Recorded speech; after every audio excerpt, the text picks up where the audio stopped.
discussion out of it. So we have our three panellists. We've got Chelsie. Chelsie is our youth board. She was our first ever chair of youth board. She had such a tough job. We've got Jasmine, who we have heard from this morning. And then this is Katie from the Marine Conservation Society. And I think quite a lot of you were sat in Katie's talk earlier. We've had some great feedback. So we're just going to jump straight into it pretty much. So Katie, I'm going to come to you, unfortunately, because you're sat closest to me. You're right in the firing line there. So just want to briefly tell us about your journey. So start with your first job and then tell us how you got to where you are today. Okay. Briefly, right, so I've had quite a lot of jobs in the last few years. I'm 34, but since I was 17 I've had quite a lot of jobs. So I started off working in museums. I actually did archaeology at university, and I went into the kind of public engagement and education side in museums for about 4 years, focusing on extinct species. So I tried to make it as much about the environmental side of things as I could. And then I decided I would rather work with live animals than dead animals in museums. So I went and I got a place on a course that was being run by Durrow Conservation Trust, or Jersey Zoo, in Mauritius, which was not bad for 6 months. So it was endangered species recovery. So I went on that, completed loads of practical work, and randomly while I was over there met the owner of a safari park in Scotland. And when I came back, I started working in zoo education. So that's why I'm so excited to be here today. So I've worked in zoos, I've worked in aquariums, and then in more recent years I've specifically worked in inclusion, so working with young people with disabilities. And I have worked in aquarium, but as I said to you guys at the workshop, I'm not a marine biologist, so I lean on my colleagues for those skills. But I'm youth engagement officer now, Marine Conservation Society. So all my work's been focused on young people and engagement. Perfect to be here. Yeah. Jasmine, same question to you. How did you start off and how did you get to, we've learned a little bit about this earlier, so. So I think with me, it's kind of a weird, convoluted route. So I started off blogging when I was about 10, 11, and that was literally just blogging about wildlife, about nature. And then from there, I went on to kind of write for guest posts for peers and people around me, and that's how I got into writing and storytelling. And I got into journalism that way, and so I did a lot of freelance journalism around wildlife and conservation before I then did my degree in marine biology at Portsmouth University. And then I did my degree and sought some advice on masters and what I should do after that and whether or not I should pursue that. I couldn't afford it and I didn't really want to, and I was also told it wouldn't really be a good idea. And so then I went into applying for jobs that I thought I might want, and that was research at BBC Natural History Unit and other production companies. But I've also kind of worked while I was at university as a journalist for various different places, but also various times as an engagement officer for youth and also for diversity. And at the moment, I'm an engagement officer for a Focus on Nature. And then so straight after university, after I finished my degree, I went into BBC Natural History Unit and worked there for a year. And that was on the development team and also on the production team for the BBC Earth podcast. So I also worked for BBC Earth with it. And then after that year, I let the contract go, and then I moved on to some sound off films, which I'm currently working at, some indie film production. But I guess starting off, I started off just writing about nature that I saw, and that kind of led me into writing, which led me to where I am today, which is researching and filmmaking as well. But a lot of the work that I do is freelance, so it's kind of hard to, I guess, frame it as a job sometimes when you're doing it and you're not really getting money for it, and then you make it, and then you're like, oh, well, someone would want to pay for it, and now it's a job. So it's kind of strange in that way, but yeah, that's how I kind of got my foot forward. I think you've both shown so far that it's not like you start here and the job's here and you just go in a straight line. It's like a bit of a wiggly waggly work. Exactly. Chelsea, I think you're going to prove that as well, aren't you? Mine was, well, as soon as I finished my A-levels, I didn't want to go to university. I went to stay at home because one of the godparents was quite poorly at the time, so I decided to go for an apprenticeship instead. And my apprenticeship was actually in accountancy, so I started out as a trainee accountant in small practice in the private sector. I kind of soon realised that I felt like I wanted to do something a little bit meaningful, so I moved into charity finance and went to a multicultural arts centre. I was there for about 3 years or so, and I started to get more and more involved with work behind the scenes because at the time Chelsie was doing the Sustainable Palm Oil City project, and I was supporting trying to find suppliers to help us get in line with that project, and I was finding that much more interesting than finance. But because I was quite young in my career, I was thinking, right, this is the path I've set myself off on, and I went into a finance manager role up in Manchester, and that was working with neurodiverse artists, which was incredible. I started doing a project with those individuals there, and what I found through speaking to them with lots of different conversations, especially those who the neurodiverse with things like autism, they would find that the climate crisis was really overwhelming. So I started an environmental group for those and set some big time funding and education and support to support neurodiverse people in climate crisis and educating about sustainability and the climate sector. And much preferred that over my finance manager role, so I thought, right, that's it now. Along with obviously being part of Chelsea Youth Board, I thought, right, this is it, I'm going to make the jump, which was quite scary because I've been working in finance for 8 years. So I moved then to the RSPB earlier this year. Started out with fundraising with them, so I really enjoyed obviously looking for funding when I was in my previous role. So I thought, right, I'll go into fundraising there. Got involved with the Clean Family Offspring project, which was really successful. We've actually graduated this year. Got involved with a lot of consumer surveys, and I was punched out from the learning with organisational development in the Irish and Global project. Thank you, Chelsea. We've spoken quite a lot today about how like you can start with like some form of education or no education, you can get to where you've been, and how everyone's got a different background. And I think you three have just proved that perfectly, that you're all sat in the room together, but people have very different routes into conversation. So we've all seemed to have got like really lovely, wholesome jobs. So what's the best bit about your job? Best bit genuinely is meeting so many cool young people. I'm not just saying that. I get to, my job covers works with 5 to 25-year-olds. I like the little kids best, to be honest. But I get to speak to so many cool young people across the UK, and we work in the overseas territories as well in the Caribbean. So I think that's one of the best parts of my job at the moment, and also just seeing, I love teaching people about nature in any way, whether it's the land or the ocean. So I get to do that and get paid. And what's been the most exciting thing you've done so far out of all your jobs? When someone says like, "What do you do?" and you're like, "Wow, I did this really cool thing." And like, what is your cool thing that you brag about to everyone? I mean, it was pretty cool working in a safari park. It became kind of normal for me, but it was pretty cool on a daily basis, going and giving rhinos mud baths and feeding giraffes and stuff with the public. So yeah, I mean, being that close to so many endangered species and being able to teach people about them, but you get to know their personalities and stuff as well. So I think working there was probably one of the best things. But also, I've worked for a charity that encourages young people to get outdoors, both recreationally but also just kind of therapeutically. So I've done a lot of animal therapy and nature therapy, and that was really rewarding. So personally, I think that was one of the highlights as well. Just really wholesome things. I mean, days are also so wholesome. Jasmine, what is exciting? What's your favourite thing you've done?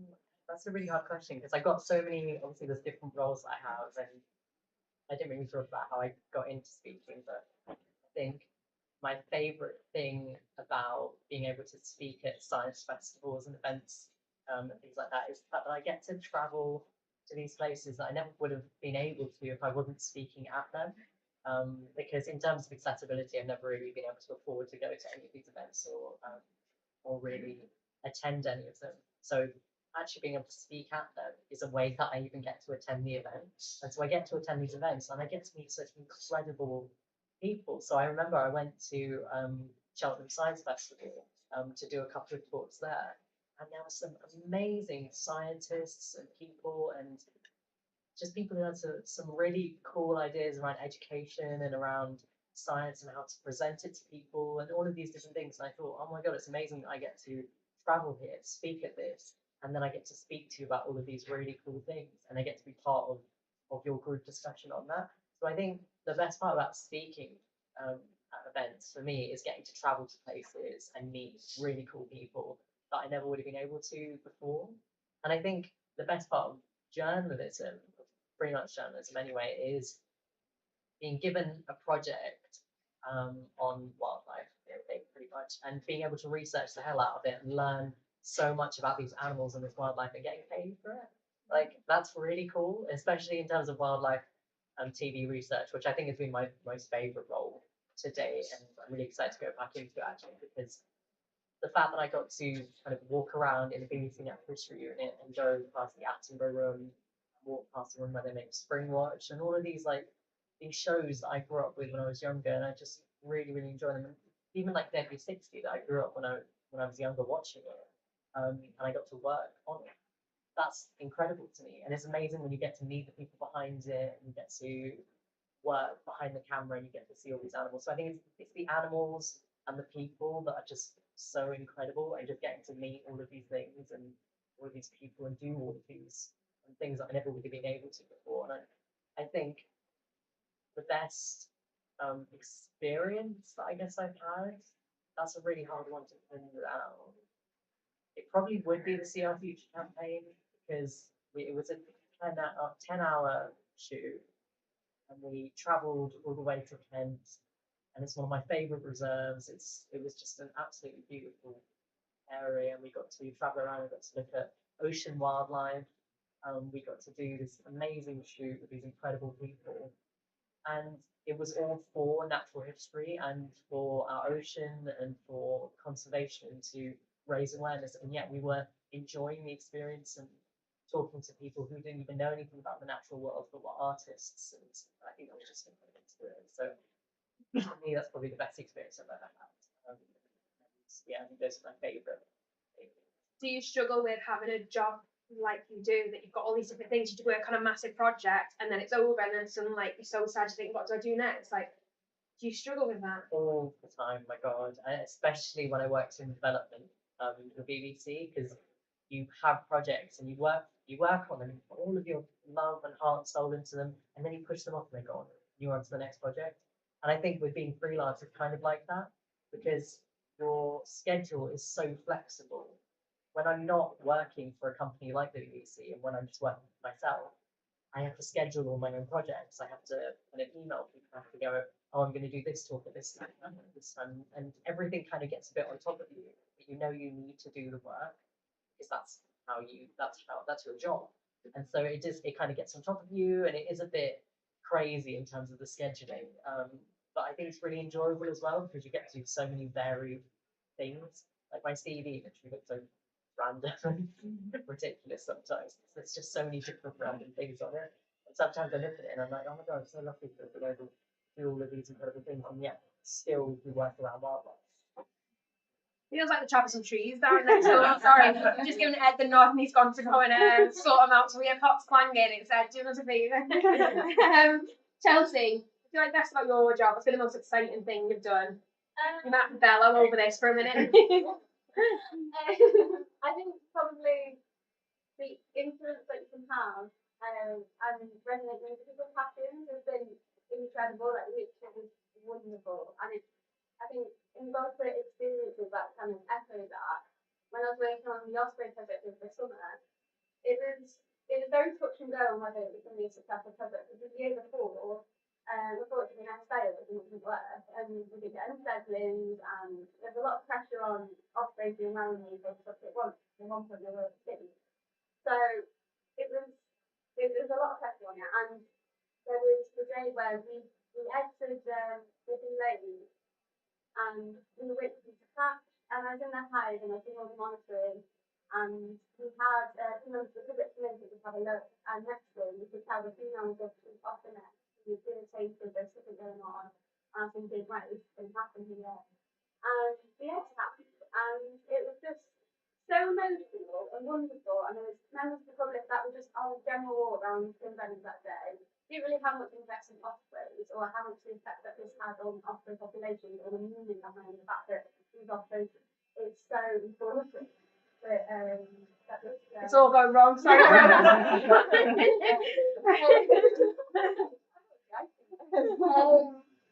And everyone just cried, and it was amazing because at one point there was no ospreys in the UK. There's now, I think, 300 pairs in Scotland. We've definitely got at least 7 successful ongoing pairs in Wales. And it was amazing to watch them from the moment that the pair came back from the migration right the way up to their chicks fledging, and it was just beautiful because there was people that left that day never really heard of ospreys before, and they went on, they were like, I want to come back every year. I'm going to keep, and they wanted people to take on the journey that they go on from there. And it's just the influence that you can have on people when you're passionate about something is just unbelievable, and it's 100% my favourite part of being in conservation. I think that's been a general theme throughout the day. Like, if you can share your passion with someone else, and even if like one person goes away, was like, this is Chelsea talk about ospreys, I'm gonna go Google ospreys now. Like, if one person can learn from you, then I feel like it's then rewarding part of the job, definitely. That was like the wholesome thing. But what's been the biggest challenge, Chelsea? I'm gonna come back to you. Before Katie, it's been the biggest challenge of your job or your career so far. In my career, I'd probably say internally was with myself. I think like myself's been my own challenge and doubting myself in regards to can I do this? Am I going to be heard in this room? And it's that almost that little demon in your head thinking that you're not good enough to be in a room and your voice doesn't deserve to be heard. And that has been the biggest challenge for me. Especially when changing career as well, thinking, oh gosh, I thought I had everything together, I've been working in finance for 8 years. Am I really going to make this move? And it's kind of having that little word with yourself and just saying, I can do this, I'm passionate about this, and believing in yourself really. So I think the biggest challenge I've definitely done is just myself and just every so often just going, Chelsea, it's fun, just go with it. It's been so nice to watch Chelsea from like a youth ball perspective. Like Chelsea joined. I think it's fair to say none of us knew what was going on, but Chelsea was our first ever chair, so she had to know what was going on and didn't really have any idea. And then to grow from where you were to where you are now, Chelsea's it's so special to see as youth board and as your friends now, to see you start in one place and then suddenly like blossom into like this like conservation person. It's so amazing to see, Chelsea. It's so nice. Katie, what about you? What's your biggest challenge you've faced in your career? The biggest challenge, I think, probably finances comes to mind first. Because I've not had money to go to university or study. You know, we're lucky in Scotland; we get our tuition fees paid for. And we get a lot of loans and things like that. But I couldn't have gone to university if I didn't live in Scotland, basically. So finances also, I guess, like similar to what you're saying, Chelsea. I was changing careers. I was changing from archaeology into animal conservation. So you kind of go to interview after interview, or you apply for thousands of jobs and you just get rejected or turned down, and that can get quite disheartening. But I think I've always kind of believed in myself, kept that going, and knew that I would get there eventually. But yeah, I think it working in conservation can get tiring. Working with children in conservation can also get tiring. But so it's giving yourself that time to like take a step back and breathe as well, I would say. How many people have had to put their like dreams or what they want to do on hold because they couldn't afford to do it, or they couldn't afford to go to the conference or go for that job? Put your hands up. See, I think that just says it all. It's one of the biggest barriers for young people, isn't it? Yeah. Jasmine, what about you? What's your biggest challenge in your career so far?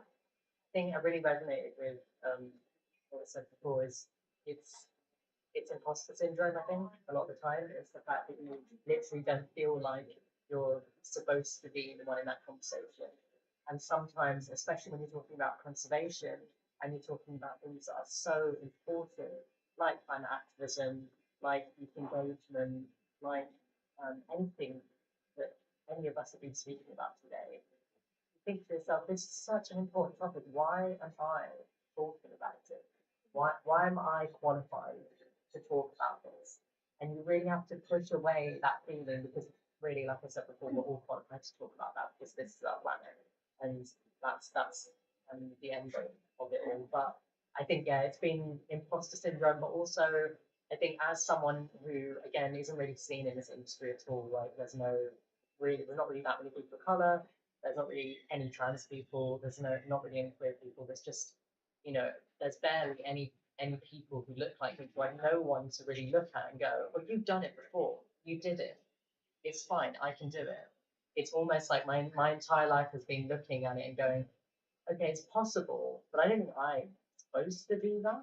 I don't think that's my job. I think I'm supposed to do this because I see myself doing, or people like me doing all these kinds of jobs. So I think it's that imposter syndrome, but it's also that lack of representation that's been the hardest for me.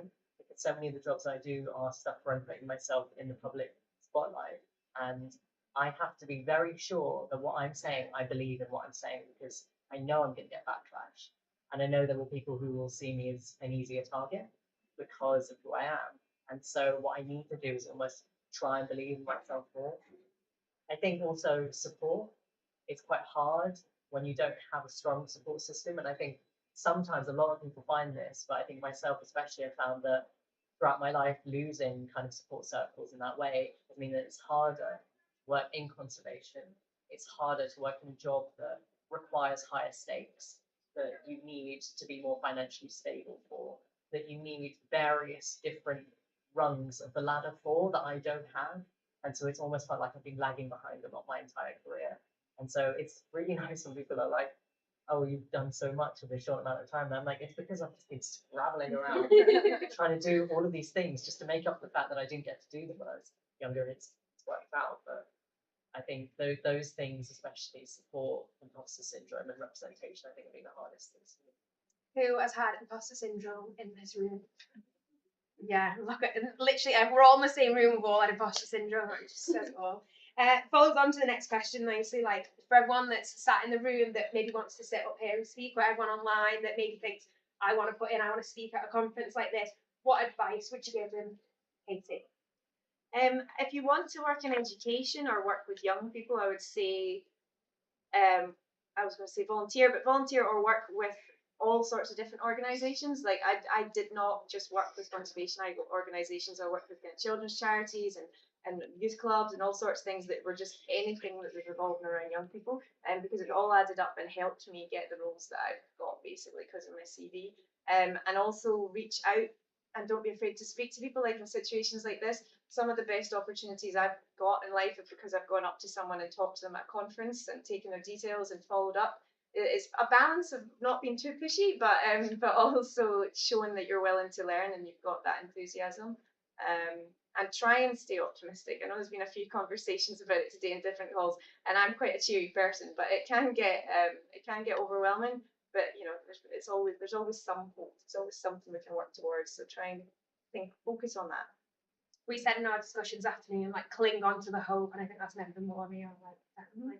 Chelsie, what bit of advice would you give to anyone in the room or online? I'd say just don't lose your passion. If you're passionate about something, don't let anyone around you dampen that.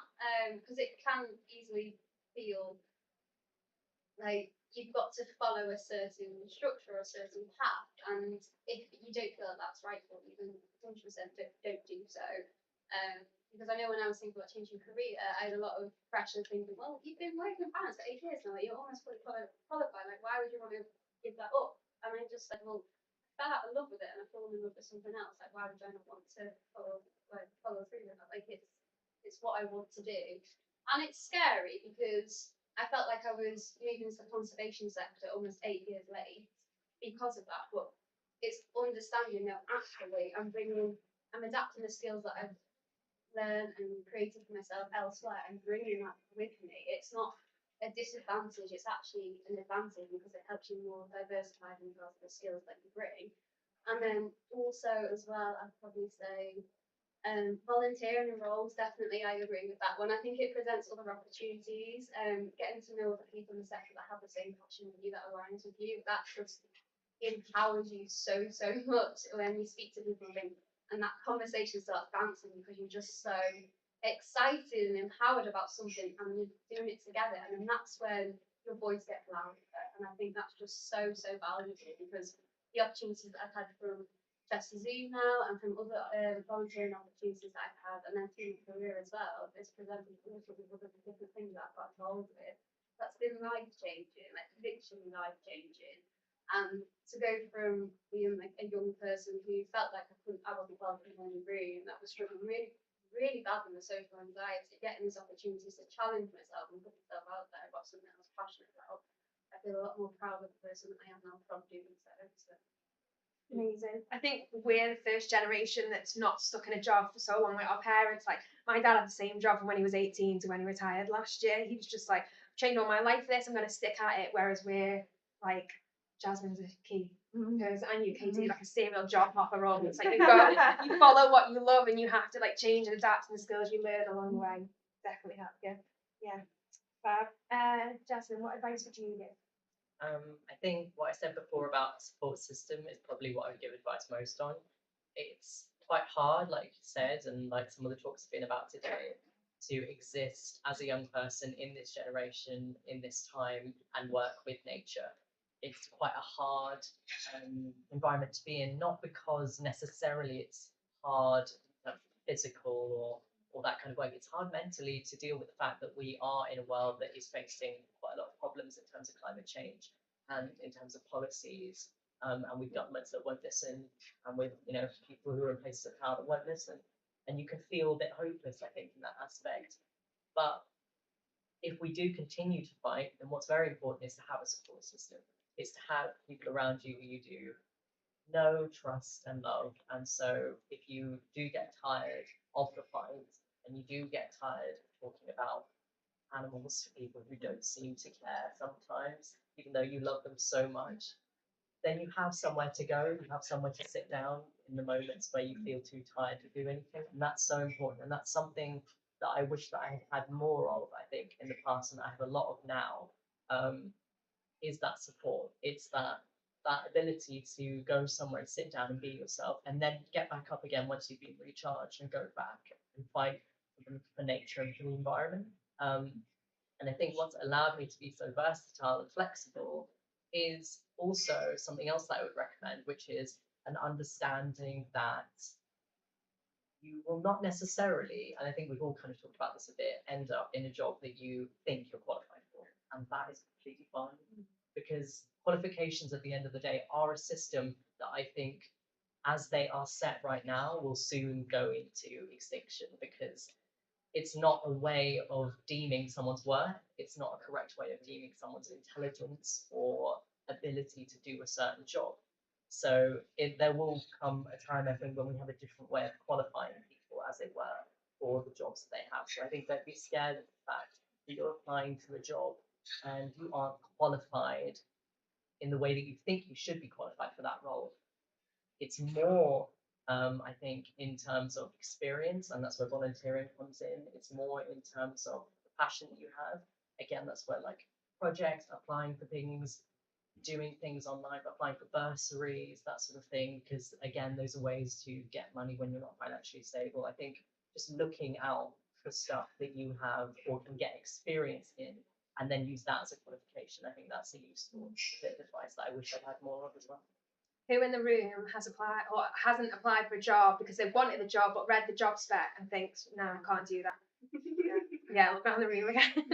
I just thought one more thing Go on. very quickly, like kind of following on from that. I think another piece of advice from me would be to take time to remind yourself of why you fell in love with the topic in the first place. Like, I've spent time over the last year and beaches kind of, and you can't relax, you're looking at litter and you're spotting things and it's work mode. But then I think it's so important to take that time off and not think about work and remind yourself why you love the ocean or why you love rhinos or whatever topic it is you're working with. Because that's why you got into it in the first place. You don't want it to taint it. So yeah, just take that time and time out. Where having a work-life balance is so important as well. Something on Yeah, go on. Yeah. Just to say that that's really, I think that's something that I really resonate with, because it's also, I think, about leaving a certain job when you do fall out of love with that work that you're doing, so that it doesn't turn bitter. And it's even if that's to do with nature conservation, because it can get sometimes a bit too much. And then if you're working in it and you're not loving it, and you are working to the point where it's almost destroying you and causing you to burn out, then it's probably a good time to find a way of resting. Because I know it's not always you can't always rest. You're not always financially stable. It's not always a possible thing. But if you can, I think, find that. I found with actually my job at the Natural History Unit, as when I started, I was so passionate about conservation and wildlife documentaries and making these films and working with these people. But I started to burn out because I didn't have the correct support system in place, and lots of things went wrong. And by the end of it, I felt that I just couldn't do this job anymore. And so I let the contract run. And for me, that's one of the best things that I've done, actually, because even though it meant that for a bit it was a bit financially unstable, I've actually grown back into it. And now I want to go back into it, and I've learned how to love it again. And I wouldn't have done that if I'd kept at it. I think it would have made me hate the job quite a lot. So I think don't be afraid to leave and do something else if you do burn out and you do feel tired of that job. It's not a duty to stick in one job and to fight for that cause. There are a lot of people around you, and that links back into support systems. Amazing. Let's have a round of applause for us, brilliant. Right. I'm going to open the floor up to anyone. If anyone's got any questions to ask our panel. Deadly silence. Go on. Just out of interest, especially Katie and Chelsie, you both work in organisations that are very much at its core a mixture of engagement and science, and today's discussions have very much been focused on engagement working with young people. But what about those that want to go into the science route? What would you recommend for them? Because they're, different opportunities and different pathways.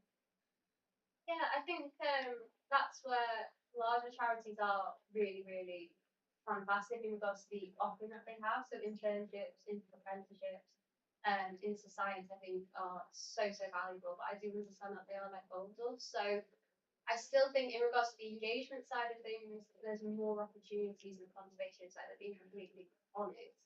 But in regards to science, then again, I could probably say a lot of it comes from experience, from volunteering, and that is a great way into get into those roles. And things like the RSPB, National National Trust, the Wildlife Trust, and stuff, they have so many opportunities where you can volunteer your time, which obviously is precious, or go on board and maybe even like shadow individuals to get an idea of what they do and maybe highlight the parts of the science team that you would like to be a part of. And I think that's where you start to find your niche as well, because it's such a large, vast department and massive area that you can really delve into. And I think it's so important that you find what you're passionate about and then pursue it from there, because I think that's just so vital in ensuring that you'll be successful in whatever thing you decide to follow. I think so. More in the science side of things, you were saying. I think I'm biased, but I would say still get involved in the engagement side of things a little bit, because as the further we go into the future, I think science communication in particular is just growing and growing, and we need to be able to teach people about it. So I think even if you do want to focus on the scientific side, get some sort of experience, voluntary or whatever, with the kind of engagement, education. With Marine Conservation Society, there's about 110 staff, I think, and so there's a lot of them I know that have started off as volunteers, or they've started off in another role that's maybe not exactly what they want, but they've ended up in one of the more scientific roles. So you'll get there eventually. If you have a goal to work towards, you will get there eventually. But the other piece of advice I was going to say, another one was, you don't know what's around the corner. So take opportunities as they come, and it will definitely lead to other things. And then, you can look back in years to come and you can see the kind of journey you've been on. Because sometimes I think people focus so much on a particular goal or a particular target that they miss the little sparkly things in the corner of their eye that actually could lead to really cool opportunities as well. But again, it's the classic bit, like volunteering, spent, just communicating with different organisations, getting out and about. With us, people get out and about on the beaches with us, and then they get to know us, and then they can maybe get offered jobs in the future because we know who they are. Getting to know someone's face and chatting to them is very important, I would say. Yeah, I think I completely echo that, because there's a comment that I'm on at the moment in RSPB that is completely different to the job that I took on when I first joined the role. And originally, when I was looking at it, I was thinking, right, when I first joined, I was thinking, oh, this isn't really the role that I want to be doing. But now when I look at it as a whole, look at my whole career, at the time it felt like I was going off on a bit of a tangent in regards to my direction. But now when I look at it, actually, it ties it in more. So the skills that I built in a role that wasn't specifically heading for has actually tied in really well, supporting me into the one that I'm in the role. So every time that you see an opportunity and go for it, you think, well, it isn't quite what I want to do, but it is slightly in the same direction. Don't feel down on yourself if you're not realised, because there is always something that you will gain from all these experiences that will always factor into that end goal. So you'll definitely get there. So Any more questions for our panel? Go on.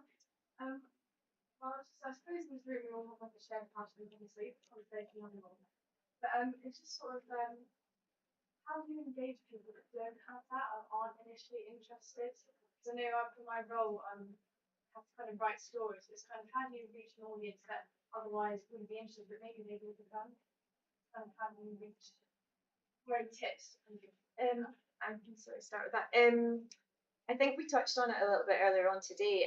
I guess it's for me, it's making it relevant to people's day-to-day lives. Like I've worked, for example, with a charity that works with young carers. So, you know, an 8-year-old who cares for a parent or a family member. And, you know, on a day-to-day basis, that young person has a lot more to worry about than marine conservation or the bigger things that I might be passionate about. So it's making it relevant. And that in that situation, it could have been that just taking them out into nature and letting them experience it, giving them the chance to kind of grow to love it.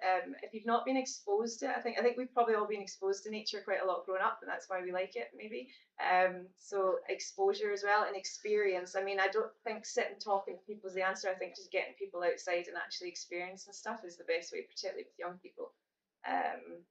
But yeah, I think making sure it's relevant to their day-to-day lives. Remember, not everyone's going to be the next David Attenborough, but at least if we can inspire a little thing or educate a little bit, that's better than nothing, I think. What about you guys? I think I would echo that, but also I really like this idea that so we did a project with a pool museum where we basically went and talked to a bunch of kids about some of the things in the museum, some of the artifacts, some of the fossils, and a lot of stuff in the museum, and tried to get them interested in the wildlife that is relevant to stuff in the museum. And one of the things that was really interesting was a lot of them didn't want to ask questions because they didn't feel like they knew enough, because they didn't feel like they were supposed to be there, and then they didn't really want to ask any questions. So I think a lot of people who don't want to be involved with wildlife, with the natural world, with conservation, they just feel a bit scared because it is quite a gated community in some kinds of ways. You know, there is a lot of gatekeeping that goes on in the science community and the conservation industry. That's why a lot of us feel imposter syndrome, because we don't feel like we're good enough or qualified enough to be in the room. So with a lot of people, I think it's almost like they would want to be more involved if they felt that they were more comfortable or more validated in that space. And I think you can do that more easily by making language more accessible, by talking to people in a way that they'll understand more, by also bringing other people to talk to them that might share their experiences. A lot of the pleasure that I've got from my role, kind of linking back to what we were talking about before, is speaking to people who are like me, and they can see that I'm doing what they want to do, and so then they listen more because they think, oh my god, that's someone who's got the same experience as me. I do relate more to what you're saying, and so I can understand it more. So I think getting people on board to talk to people, or even if you're just going to be the one talking to people, understanding their experience by talking to people who might have the same experiences as them, doing that research and making it more accessible. Because if people feel more comfortable in the space, they're going to learn more, and they're going to understand it and be more open to understanding and learning even more about the natural world, and then they're going to love it because they feel that comfortable in there. I think that's the key to loving anything, is feeling safe and secure in that space. Chelsea, have you got anything to add on that? No, I disagree completely with both. I think experiences are so important, and feeling and being exposed to even events like this and realizing, right, okay, I deserve to be in this room kind of thing. That's so important, but also it engages people because we get to see, even like with ourselves, that we've all had different ways into conservation. Like there's lots of different segues to get your way in. But going back to experiences, I just think it's so valuable. And I'm trying to think of an example. The one that I keep going to is not the most interesting one, but at the time it was just fantastic. And I was working up at one of our reserves on South Stack. I was chatting away to someone, and we were just sat there talking out on the cliff. And there's a flower that grows in South Stack on the reserve that doesn't grow anywhere else in the world. I just mentioned it to someone who was like passing, and they were like, "What do you mean it doesn't grow somewhere else in the world?" And they looked at it and they're like, "I genuinely thought it was just a dandelion. Like they didn't think it was anything special." But this person had only come there for a walk with a dog. They had no interest in the conservation that was going on there, in regards to habitat and the wildlife. And they were literally, then it just sprung into this conversation for about 25 minutes about this flower that didn't grow anywhere else. And it's just because they saw it and they were engaged in it, and it was that experience. And then that was it then. And then I went to speak to some of the staff afterwards and said, do you speak to someone before about the flower that grows in? And I was like, yeah, like, ask more about it. And it's small things, but it definitely comes through experiences. And I think that's how people start to immerse themselves in it. I think that's the thing, you don't know what you don't know. Like, you would never get into anything if you didn't go and try it once, if you didn't go and experience it once. So, yeah. I also think, sorry, quickly, you don't know what people are going through as well. So, like, not everyone's got the same passion or interest as we do in this topic, and that's fine. So don't try and impose it on people. Just meet people where they are, and acknowledge that, yeah, everyone's got their own stuff going on. You don't. I think it's just making it fun and interactive for me. Is the kind of overall thing. Got to have a good laugh. Yeah, definitely. Any more questions for our panel? Go on, we'll go with Rosie first, then we'll come to you next. So I have a love-hate relationship with social media, and particularly like that developing of like a personal brand or using it for networking and putting myself out there as an individual. So any like advice on how to do that, or kind of online networking, or that just networking in general, like get over that like. How do you get over it? Like you don't want to do it, or how do you get over it that you want to do it and be better at it? Like do it successfully. Okay. And, yeah. Well, it's just developed in recent years. I'm not that old, but it wasn't the same when I was like leaving uni and stuff with LinkedIn and all these things. I would say first of all, I've worked in organizations that try and kind of force you to do that, and like you have to do this and you have to use your personal account for that, and I'm like, no, it's mine. I make sure you make the decisions, but I think LinkedIn and things like that particularly are really useful these days, and I know a lot of people who've got networked and got work through them. I don't know what more advice I'd have other than just keep it up to date, keep it professional. Put on the experiences that you're having as well. Like it doesn't all just need to be about work. Put on if you've been somewhere like this or you've been away volunteering somewhere. Just kind of keep it as up to date as possible. I don't feel loads of pressure personally in my life to kind of keep these things up to date. I think it's a sign of the modern times, but also there's nothing better than just phoning people or video calling or going and meeting people. I think keeping those conversations going. I've had a lot of emails personally online from people wanting to work with me. But it sounds awful. I was going to say it can be a bit, you can kind of forget them if you just get an email. Whereas if someone phones you or video calls you, you like, oh, or meets you here, you kind of are more memorable. So finding a balancing act. But you guys maybe have more advice than that. I'm quite similar, really. I do like LinkedIn. I think it is good for opportunities and sharing experiences with others and connecting with others. I do think that is a really good one. In regards to social media in itself, I'm not very good at social media in general, really. But I do think it is a great way to just engage with others and see their looks and see what ongoing projects are going on. So I definitely would say it's not a useful tool, because it 100% is. I just wouldn't say I'm the most illiterate at it. But I find, for me, the most valuable thing in regards to meeting people, finding new experiences and new opportunities is definitely just doing things in person. And I think when the pandemic hit and that was kind of obviously taken away from us all, it's hard, and it was difficult for everyone, 100%. And I guess like where social media has kind of supported those opportunities more. But I just think I completely agree with you, having that personal relationship and network and experience with other individuals is where, for me personally, I feel like more opportunities have come. But yeah, and Twitter's a good one as well, actually. Yeah. I do have to get like fun and Izzy and everyone to help me and regards to what's going on Twitter, which I don't really know. But yeah, I think it's like you said, 100% share your experiences with people, and even if it just sparks a conversation, like, oh, I saw what you did last week, then that might open up opportunities. I got my job at the BBC through Twitter. So I was tweeting about Springwatch. And I was basically saying, oh my god, I can't remember what it was. I think it was either deer or it was foxes. One of the two. And there was this amazing scene and it was incredible. And I was just tweeting about it. And this was when I was basically tweeting about everything I watched on Springwatch and pretty much everything else. You can go on my Twitter feed if you want, it's a bit of a mess. It's chaotic. But I was tweeting about it. And I was tweeting about how much I loved it and how amazing it was. And I'd done jobs before, writing jobs for various things, so I was a bit on the radar of people. But the head of development at BBC Natural History Unit DM'd me on Twitter and was like, do you want a job? because it seems like you're quite passionate about wildlife.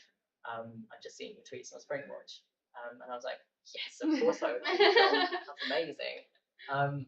And so for me, I get most of my jobs, most of my talking jobs, speaking jobs. I dare say this one probably came about through social media. Most of the speaking jobs I get, most of the journalism jobs I get are through Instagram and Twitter.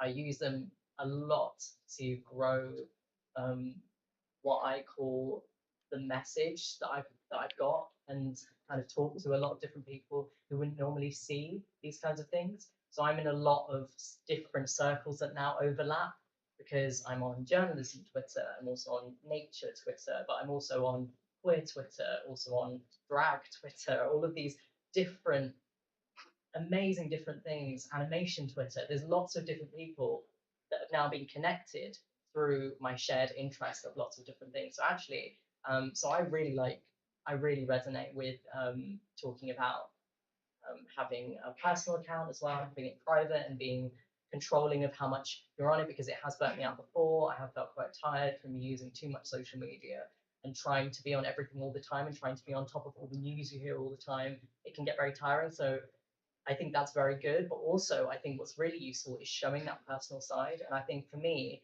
the best way I've found to use social media to further my job that I do at the moment, and to further in terms of speaking, and to further in terms of writing and learning from other people, is to show that personal side. And also it's helped with engagement, because I did some videos for the Wildlife Trust. I did some videos for the RSPB, where I was literally just going out and I was filming myself beach combing and talking about the different wildlife that I found at the beach, and talking about various other things. And I was just filming myself on Instagram, and I put it on my stories. And loads of people reached out and they were like, "Oh my god, I didn't know that you could work in conservation with this many piercings, so many piercings."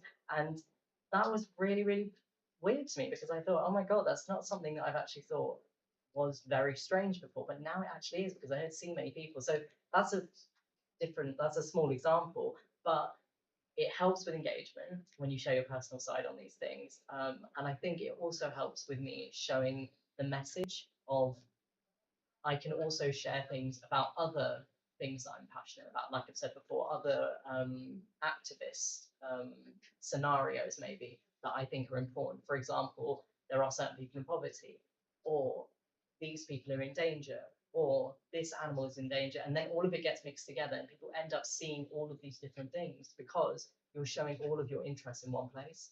So it allows people to access them all in one place. So I think using it like a personal Instagram account, I think for me, as well as a professional Instagram account, has helped to grow my following and has helped to grow the type of work that I do. So I think a bit of a mixture of both, because I also do have a private account, and on that one goes other personal stuff as well. So I don't use my professional account for everything. But I think with social media, it's a weird one, because LinkedIn is definitely very professional. You know, people out here who are posting on LinkedIn about their personal lives, I don't know what you're doing. But Instagram and Twitter, using them for personal and professional at the same time, and interlinking those, and figuring out how people can be passionate and personal on Twitter and also use it professionally to talk about jobs and roles that you're interested in. I think finding that balance is the best way forward, because they're social media at the end of the day. They weren't built for a professional aspect, but you can use them very well for that. So I think mixing them is fun. Who knows what's going to happen to Twitter now Elon Musk's at the helm anyway. We might not even be talking about it this time next year. Right, we just have a last question. Have you still got a question? Yeah. Very, very briefly. Yeah, it was a quick one. I just wanted if any of you have a specific role model or role models, or someone that either in the public eye or not, that's just a friend or colleague or family member, just anyone that has kind of, that sticks to mind in your mind, that has been like, yeah, I want to do what they do, or I can see myself in them, or that has just been, yeah, just a role model of yourselves that's kind of Well, everyone loves David Attenborough, but I think, to be honest, not in the professional world, because when I was 15, I wanted to be a ballet dancer, so I've changed my mind so many times about what I want to do. Probably my dad, just because he was the one that actually taught me about nature, because we talked about this today about like getting a GCSE and getting it into the curriculum. I didn't learn much at school personally about this work that I do. So just my dad's kind of knowledge and getting me outdoors probably was the one that started it with me. What's your dad's name? Billy. Shout out to Billy. Jasmine, who's your one person? Is it Billy as well?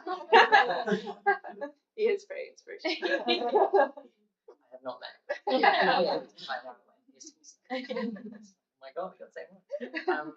I think that's a really hard question for me to answer because, again, I've had barely any representation. So it's hard to find someone who kind of has all of the qualities that I want and I can follow all the way to the end. So I've had a lot of different role models. I'd say one of the main ones is probably Jane Goodall.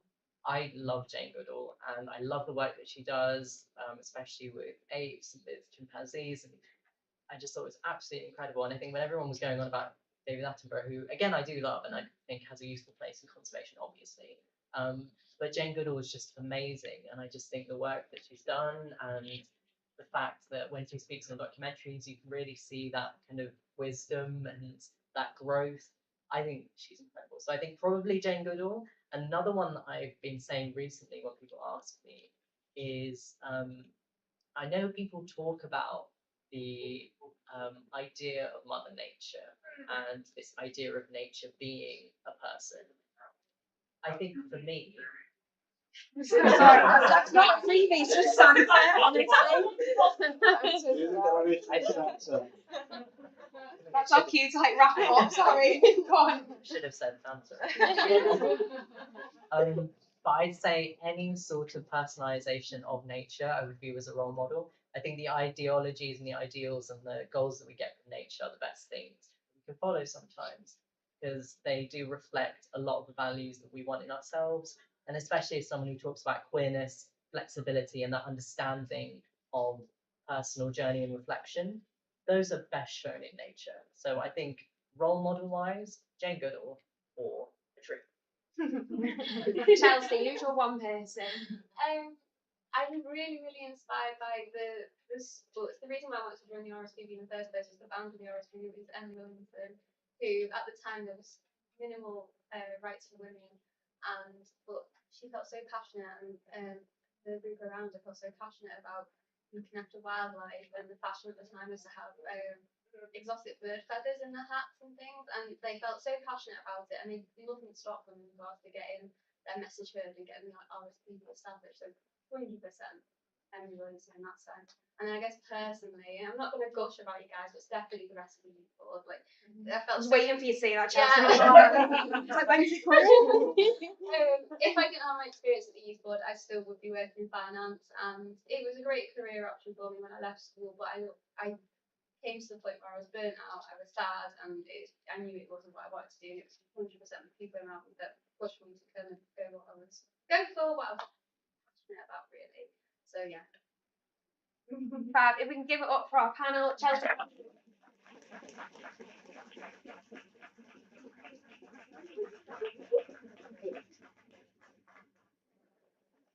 Right, I'll get us in quick before Santa comes back.